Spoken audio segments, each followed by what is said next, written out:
us now Andrew Ross Sorkin of the New York Times. He's the nation's best deal maker. Our panel's still with us. Quentin Hardy, Jerry Bowyer, Vince Farrow. Hello, Andrew. So why is Carl Icahn wanting to Yahoo? What's this all about? Out of the blue today. Out of the blue. Well, it shouldn't be considered that out of the blue. You know, the Microsoft deal obviously fell apart 2 weeks ago, but the big deadline to look for is Friday, the end of this week. If you want to nominate a proxy slate, that's the deadline. Yahoo actually did it. They gave them only 2 weeks to do it. A lot of Yahoo shareholders very frustrated just with that on its own. But clearly, Icahn thinks that the negotiations aren't over, and if he can bring them back to the table, that is Microsoft back to the table, he might be able to get a couple bucks out of it. Let's be just very clear. He's not trying to buy the company. He just wants them to sell to Microsoft. Exactly. He got in at the low price, so he figures he's going to make a couple bucks here. He bought about 50 million shares last week. When the shares were trading around $23, $24 a share. Today they're trading around 26 bucks, a little more actually after the news emerged. David Faber broke that story on CNBC today. And so the issue is if he can get on the board and agitate on the board to get a deal with Microsoft and get Microsoft back to the table, he might be able to make a couple of bucks. Quentin Hardy on the left coast. You're the chief Silicon Valley correspondent, reporter, general manager, and editor and king out there for Forbes magazine. What do you make of this story? And I want to ask you, not only Carl Icahn Yahoo, but is it a good deal, Microsoft Yahoo? I mean, it's getting a little boring. It's been around so long. I'm sorry you're bored. It's a few $1 billion. I have a short attention span with these stories. But, Quentin, is this deal any good? I mean, fill us in. Give our viewers, you know, something to hang their hats on.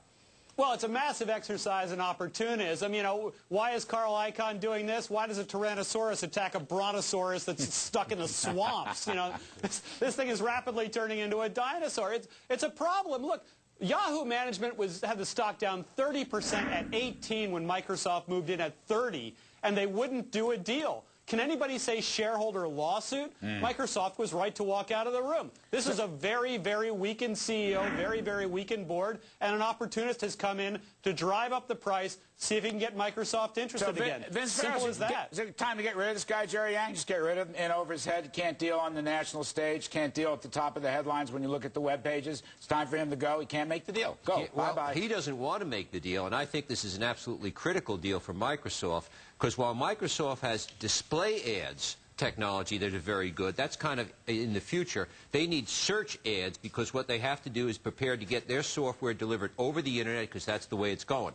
Now, Icahn, I guess maybe Andrew Ross Sorkin, we shouldn't have been surprised at this, because Icahn got involved in the BEA Oracle deal, where BEA said no to Oracle, and then lo and behold, he got involved and forced it. So I think he's going to force these guys to the table, and maybe 31 to 33 bucks works, and that's more than a couple of dollars when you own 50 million shares at 23 or 4. Really fast, really fast. Jerry Bowyer, Hank Greenberg said at the end of the interview last night, it took me 3 passes, that he will make a run at the board over at AIG if they don't do what he wants. And they said today they're not going to do what he wants. Do you have any hunches about this, Jerry?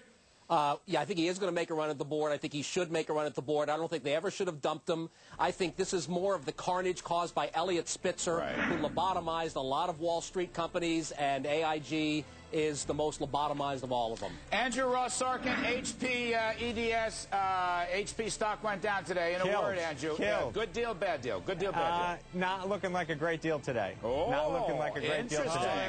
And by the way, on Hank, that deal's he's never gonna run that company again. Now, he doesn't want to run it. He just wants to fire the board and fire the CEO, Martin Sullivan. That's all. Revenge. He's the shareholder. Did you hear, Andrew? Not a great deal, HP EDS. That's very interesting. Look at the stock. No, it's Andrew, a good deal. I really respect his judgment on this. I think it's a good deal for Hewlett-Packard to get that business, because then they have soup to nuts to compete against IBM in the increasingly any deal market. is a good deal at the right price. The price is is more than rich. And Larry, I like the animal spirits of all these deals. There's a lot of animal spirits. There's a lot of animal spirits with all these deals. I like that. That could be the key economic point. That is exactly right. Andrew, we talked about this. These deals are good. This is the return of Goldilocks. As Jerry said, the animal spirits are coming back. That is, as long as Obama doesn't raise the capital gains tax. You don't want to touch that, Andrew. You don't want to touch that. All right, we got to get out of here. Andrew Ross Sorkin, New York Times. Thank you ever so much. Everybody's going to stay.